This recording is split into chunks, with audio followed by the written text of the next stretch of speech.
The marketing machine for Star Wars Acolyte has begun, and with it, new details around the villain have emerged. And which Star Wars movies have been revealed to be released? And when are we going to get them? Welcome to Star Wars Uplink, your place for everything Star Wars gaming, the TV shows, and the movies. Let's jump in. Just you reconsider playing that message for him. Star Wars Acolyte is coming quickly. I am honestly very surprised when I remember that it's coming out in less than a month away. June 4th is coming up very quickly. And we're getting 2 episodes for the premiere. And with it, we're getting a ton of new trailers and new teasers, little bits and pieces that have been revealed, that have been teased, rumored, as well as leaked. And one of the things that we have is a very popular theory that's gaining steam rapidly. And it might be a little bit more than a theory. We're going to treat it as a theory until it basically is released, and then we can have confirmation. But that theory is around this idea of actually having basically twins. The classic twin trope of Star Wars, it would seem. Yes. So we've got Luke and Leia being twins, and now we have another set of Star Wars twins. And this is, I think, very fascinating. There hasn't been a whole lot of bits and pieces in the trailer to make it really seem like there are twins. But this is something that apparently has been rumored or leaked or something along those lines, and could actually have something pretty interesting to the story here. So the idea is that we have the 2 acolytes. We have one twin that gets taken to the Jedis for training, and then another twin who we think goes more towards the dark side. Yes, we don't know in terms of how they would necessarily be trained in the dark side, because as far as we know, the Sith have not been seen for millennia. But the theory is almost like a Parent Trap kind of thing, where one twin is trained in the dark side and one has been chosen for the light side. But as we see, it's not necessarily the case that both of them stay where they are. At least one of them doesn't stay with the Jedi, it seems. It would seem. And could be that the evil villain character that we see in the trailer is actually one of the twins. Okay. And we're going to have this very, very rich character beat. Yeah. Where the characters have to really decide where their loyalties lay. I think this is just a really fascinating part to the story. It adds some conflict, which story happens where conflict happens, whether it's actual conflict of 2 people arguing or just 2 ideas conflicting. And that is definitely the case as we're seeing with Star Wars Acolyte. It seems like we're getting this really rich interpersonal conflict already with this theory that there are 2 twins that are force sensitive on various sides of the spectrum. And I think it would be interesting if one of them has been specifically chosen for the Jedi and the other one was deemed not fit to become a Jedi. I think that's where some interesting conflict could come out of as well. Definitely. So Acolyte already sounded very interesting just as a premise, as a story of ooh, whodunit, and we're chasing after this person that's killing Jedi, and it was already sounding really intriguing, but now with a new layer of having twins that are in this conflict, it's especially twin sisters, it's ooh, this could be really interesting. I'm really excited about this because we've had versions of siblings and twins in Legends. We've obviously got Luke and Leia that are twins, and there isn't anything past that. I think it's interesting to have this idea of maybe even them working together or being a Force dyad too, which is an idea implemented in the sequel trilogy where Rey and Kylo are Force dyads and have some level of connectedness within them that they can leverage in new abilities, like basically the Force Skype that they had. Right. There's some really interesting ideas that they could play around with this idea of a Force dyad. I'm hopeful that with everything that they could do with siblings and twins at that, that kind of has a good reflection of like the micro macro of like the story beats. Like I'm kind of hoping that we get this like inner conflict within the twins, but then like a larger conflict within like just like the Jedi and the people trying to get power and like I don't know. I'm really curious to see how all this is going to combine and like mesh into this nice, lovely, gorgeous soup. Yeah, I think it's fascinating too, because if we take this idea of like the siblings or their twins or what have you, and we take this idea and put it over the fact that there are tons of Jedi here. This is towards the peak before like the downfall of the Jedi at the height of their power. This is basically the golden era for the Jedi. They have tons of strength, they have tons of reach across the galaxy, and they have a ton of influence. So having this like very strong representation of the Jedi, and then having these like little wedges poked through that like start the cracks in the foundation that ultimately get broken open in the Phantom Menace, in the Clone Wars, in the Attack of the Clones, in Revenge of the Sith, like all of the things that just chip away at the idea that the Jedi are unfallible. Like that the Jedi are infallible. They cannot be taken down. They are the one source of truth in the galaxy. That's like the real strength of something like the Acolyte, because we're getting this different perspective. We're getting this idea of the Jedi as the superpower of basically the Empire in the original trilogy. That's the Jedi now.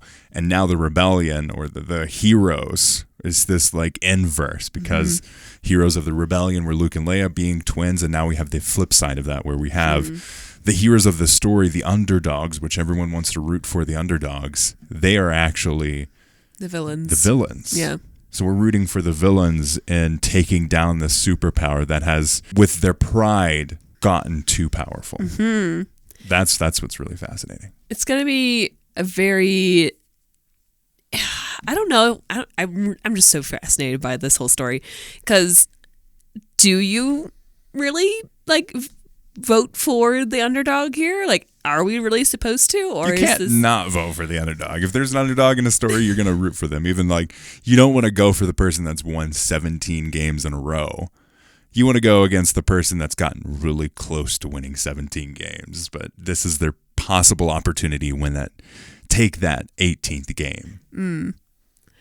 I'll be just so fascinated to see, because it seems like they're still putting the Jedi as still the good people.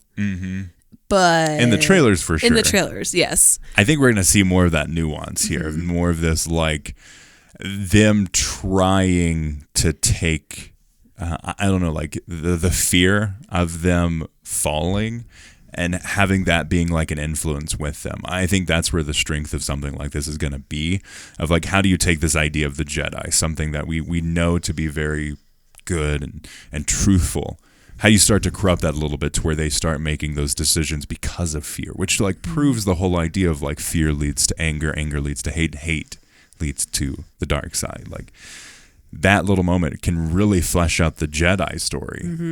And I think that is ultimately what the Acolyte's going to try to say, I think, is like, hey, yeah, the Jedi are the good guys, of course, but these other people, they're just as accurate. This is the certain point of view kind of thing of like, they're just as proven truthfully that, yeah, the Jedi probably shouldn't be this powerful. Like everything the Jedi stand for shouldn't actually be at this scale. Right. It's, like I said, it's going to be really, really interesting. Oh, and the details too that we have here. This is from comicbookmovie.com. They said, based on past plot leaks, it's safe to assume that Mae and Osha were separated as children, with the latter being trained by the Jedi and the other becoming enthralled by the dark side. This likely means we'll see Osha caught up in some case of mistaken identity, an intriguing premise for the High Republic set story. Also noteworthy is the fact that Acolyte's original synopsis seemed to suggest a Jedi Master Soul would team up with his former Padawan, who we can safely assume is Osha, to hunt down a Jedi killer. We don't necessarily know if it's confirmed that she's the murderer or if they're connected to the murderer. Right. That's a little bit fuzzy right now, but the theory is that could these actual twins embrace the dark side together, bringing back a semblance of the Sith or dark side people? I think that's where the interesting story is. Could Mae and Osha like flip-flop in between their representations to like corrupt the Jedi? That's where some interesting theories come up. Especially with is it Osha's connection to the Master, Master Soul? Yes. That could be like a really interesting conflict point of like the love of Master and Padawan versus like the realities and power, and I don't know. You have like different connections because you've got like the love of siblings, you've got the love of a master and the apprentice, you've got the love for the Jedi. Like and their teachings, here. like it's there's just oh my gosh, there's just so much. There's a lot that they can play around with here, and that's what's really exciting, and I'm really looking forward to it. 2 episodes. I think it's going to be an 8-episode run, so unfortunately not the long seasons that I like and I think are better.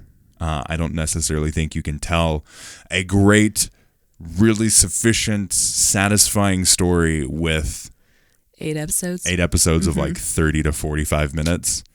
Now, if they're all an hour long, that's where we could get some interesting things, but we'll see when that comes out. Something I do want to talk about, though, is as we're getting the TV shows ramping up, Skeleton Crew is rumored to be coming out in November. We've got Andor Season 2 actually pushed to next year. What does the timeline look for Star Wars movies right now? And I just want to go through a list, too, of like the movies that we have confirmed or the ones that are most likely. And then I have like the maybes, which we'll talk about as well. But the first thing I want to talk about is the timeline. So the next Star Wars movie is going to be May 22nd, 2026. And then the second one after that will be in December of 2026 and then December 17th of 2027. So they're going 2 in a year and then 1 the year later. And I think their plan is to ultimately do like 1 a year, maybe 1 every other year. Okay. We'll see. They definitely want to front load it and see what happens. But we've got a long list of Star Wars movies. The first one that's going to take the May 22nd spot is, of course, Mandalorian Grogu. Yep. It's the safest bet. They have the team built up. They have the workflows built up. They have the characters built up. This is something that is rumored to have actually been confirmed at Star Wars Celebration. All of the people that were there met together, and they're like, actually, what if we turned the material that we have for season 4 of The Mandalorian and just made a movie? We have the workflows. We've got a lot of like Dave Filoni's movie's not set up in terms of like the background for it to really be there because they've got Ahsoka season 2 that's going to set up a lot of that. The new Rey movie, there's been shifts in terms of the writers and the producers on that, so we'll see about that. James Mangold seems like the most surefire bet. Like I wouldn't be surprised if it's Mandalorian Grogu and then James Mangold's movie, The Dawn of the Jedi. Yeah, the Dawn of the Jedi era type movie. That's kind of like my theory on it, and then we're gonna get the Rey. Or maybe the Dave Filoni one. I could also see that one being put in there at some point just because Dave Filoni is proving himself in live action. I think he's still got some learning to do in terms of like actually pulling off the scale needed for a movie. Yeah. But that's what Jon Favreau's there for. Yeah. He's done tons of movies, so he's got a lot of that experience. That's true. He does. I think it's going to be really interesting, the stories they're going to tell together. Because, like we've talked about on this podcast, they all seem to like somehow intermesh. Yeah, they have similar themes for sure that seem to like go through. If you look at like The Mandalorian and Bad Batch, very similar themes across the eras for that one. So there's stuff like that. Clone Wars obviously had tons of themes there. The movies played around with various themes, but that's where we're like missing. We haven't had a movie since Rise of Skywalker came out in like 2019. So it's been a while. It's been 5 years already. And by the time a new Star Wars movie comes out, it's almost 7 years. Wow. So there's been quite a bit of a gap, and I think this is going to be interesting. But I think the things that are really fascinating is how do you actually make a satisfying Dave Filoni movie set in the Mandoverse time period without having the crux of saying, like, you should just watch all the TV shows. You can kind of get away with it. You can't actually get away with it in the TV, as you saw with people who watched Mandalorian season 3 but didn't watch Book of Boba Fett. You can't just say, "Oh yeah, we can do this because they would have watched this show." No, you can't. No, you cannot. Mandalorian Grogu is a different thing. Mandalorian Grogu, everyone knows the story of Mandalorian Grogu, whether or not they've seen the whole arc and know that they're back together. Right. They've at least seen this first season, or they know the arc of it. Yeah. That's true. And they left it at a really great place for a movie to take place because it was kind Cleared of the foundation. Yeah, exactly. It was, we could go absolutely like off the wall from where we were in the TV show because we just left them in their little... Yeah, it was a happily ever after ending. Yeah. It was like they're sitting on their front steps. Like, that's the story that we got. So they can literally do anything. So Mandalorian Grogu is a really interesting start. It's the safest bet, which is why I worry about it. Yeah. Dave Filoni, on the other hand, like, he's shown that he can't do something that doesn't have a whole lot of history. Ahsoka is literally steeped Rebels in season 5. Yeah. And it works relatively well for people who haven't seen it. But the problem is Ahsoka as a show doesn't move the story forward at all. And with a movie, you have to have a clear beginning, middle, and an end, and you have to have like a whole arc. Even though there's trilogies in Star Wars and they continue similar themes, like if you just watch Star Wars A New Hope, that's a complete story that ends up getting continued in the other movies, which each have their own complete stories, except for like Empire Strikes Back, where they have the end scene where it's like, oh yeah, we're actually going to be working on this, so stay tuned, there's going to be another one. Right. The prequels, you could watch The Phantom Menace, and that's a complete story, really. It is. Surprisingly, like, you can honestly take The Phantom Menace out and just watch Attack of the Clones and and it's Revenge like of the Sith, and it's the same story. Yeah. But the key thing here is, like, you have to have a complete story.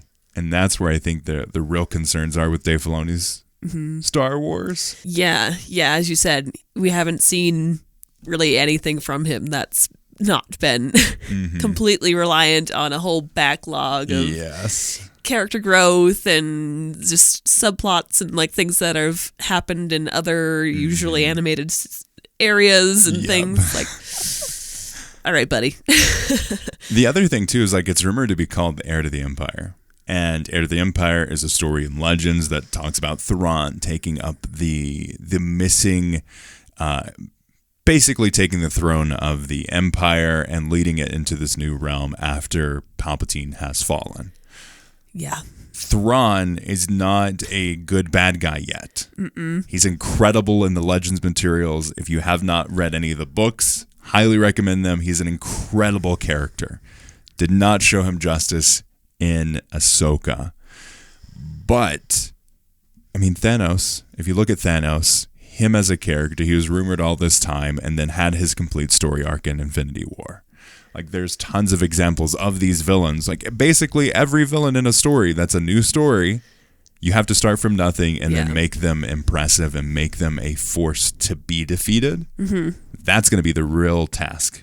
I'm going to be really interested in how they do that because of Star Wars' fear of killing people. Yes. And actually letting them stay dead. Somehow. Thrawn returned. Yeah. Star Wars has been lacking in repercussions and consequences for a little bit now. So, and you really need that for a bad guy to actually stand out and to be scary. So hopefully they get their act together and will actually drop some heavy blows to us as an audience to be like, oh my gosh, they did what? So that we can actually start feeling like these bad guys are serious. So yeah. Well, Thrawn could be perfect for that. Thrawn is the one to do it for. Yes. But he's also a very nuanced character, and nuance isn't very much the strength of Star Wars right now. That is true. So there's that. The other movies that we have, I'm putting these all in the same bucket. Now, there's various flavors and various levels of each of these. I think Lando it was a TV series, but I think now is actually going to be a movie. That one I think is very likely to be happening. It seems like there's momentum there. Yeah. Donald Glover, Childish Gambino, Lando Calrissian in Star Wars. He is going back into the movies. He's directing, I think he's directing or starring in the Community movie. So he's getting back into the seat of that side of things after a successful run in Atlanta, the TV show, and various acting spots. I think that one's pretty likely. Just underneath that, Taika Waititi Star Wars movie, I think is actually very, very much potential to actually get done. Okay. Just because he's been the most vocal of like, yes, I'm doing something consistently. Sean Levy, who's directing Wolverine and Deadpool, and has also directed a number of episodes in Stranger Things.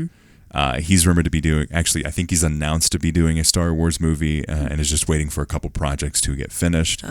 The one maybe, mostly just because of the path it's had in the space, Rogue Squadron. It went from, oh yeah, we're having creative differences, oh yeah, the timeline's not going to match up, so we're going to put this on the back burner, to it's canceled, to now it's back on the back burner, and I owe Kathleen Kennedy a script. So it's apparently still moving forward. Wow. But that's probably the biggest question mark that I have, just because of the path it's taken. Yeah. Usually when things have gone so wonky, so all over the place, it tends to people tend to not want to touch those things after a while. Yes. Yeah, I mean, there's a lot of potential with Rogue Squadron. I think it would be a perfect Star Wars movie to, like, I don't know, like, after they've rebooted Star Wars again with, like, this various project, I think it's the perfect, like, one-off Star Wars project, because you can piece it into a familiar timeline if it's going to be the original trilogy. Like, everyone loves the original trilogy time period. It is fighter combat, so you get, like, this really fun piece that inspired Star Wars. One of the reasons that Star Wars is the way it is it's like the old war fighter pilot kind of films that they made. A lot of that inspired the space combat in Star Wars. The director, Patty Jenkins, I think her dad or grandparent was in the war as a pilot. Oh, wow. So she's got some personal tie into that. I think there's a lot of potential for this movie. Just depends on, again, how everything goes. Yeah. She put it on the back burner for Wonder Woman 3, I think. But that ended up getting canceled when James Gunn took over. And now she's a free agent looking for something to do. And it's like, actually, now I've got the time. Let's do the Star Wars thing. So we'll see about that. The other ones, I think there's potential. Lando, I think, is just going to be super fun. Yeah. Best part of the solo Star Wars story. Yep. Really stole the highlight of that. And then Taika Waititi, I think, is going to be a very unique Star Wars project, and I hope that they go in that direction where we've got, like, the core pieces of, like, the Mandalorian and Grogu and the Mandoverse time period. Yeah. We've got the Rey time period, and then Dawn of the Jedi type of things. Yeah. And then filling in the gaps are these one-offs. Like, how do you make the Star Wars galaxy actually feel big? Because for a while, it's felt pretty small. Yeah, it's felt very much like one family story and not an entire galaxy. Exactly. And now we have two galaxies. So yeah, it could be really big. There's a lot of potential there for them to expand it. But let us know your thoughts on the theories around Star Wars Acolyte, and which Star Wars movie are you most excited to see? Let us know in the comments below if you're watching this on YouTube, or contact at uplinkpodcast.com if you're listening to this wherever you find podcasts. As always, thank you for listening. May the Force be with you.